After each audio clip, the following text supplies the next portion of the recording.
Sasha Naryshkine from Vestact is with us in studio. Sasha, it's been an interesting 2014. I was looking back, September 52,000, the all-share index down to 49,000 today, one of the first trading days of the year. What does 2015 look like to you? Obviously, the impact of oil prices and the positive impact of oil prices almost being a reduction in tax for consumers. I think that's going to be a massive story this year. Maybe the other one to be played out in the first part of the year is how the ECB are going to integrate with the Germans and what's going to happen to Greece and maybe what's going to happen to the UK. A lot's happening outside of our borders. But I suppose one should always, when you're talking about shares, be a stock picker. The Sunday Times of London tipped, I think, 10 shares over the weekend. One of them was Old Mutual. Would you go with that?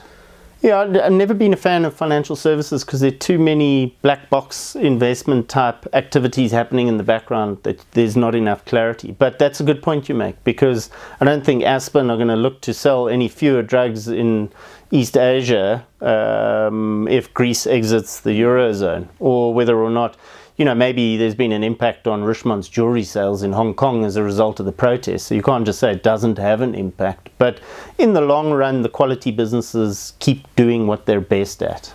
Stock picking. Old Mutual as well, the Brits are going for it. Here in South Africa, many people own Sasol, probably the most popular share amongst private investors anyway. Is there any hope there after a collapse in the share price in the last 6 months? I think there is, you know, although there is more natural gas and oil as a result of North American fracking than at any other point. So on the supply side, the North American market looks to remain well supplied for as long as possible.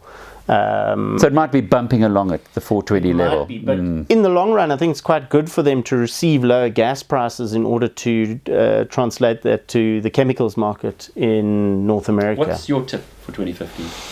I think Naspers is going to continue to surprise. That is what I think. I think Naspers and maybe a recovery in Richemond. Sasha Naryshkine is with Vestact.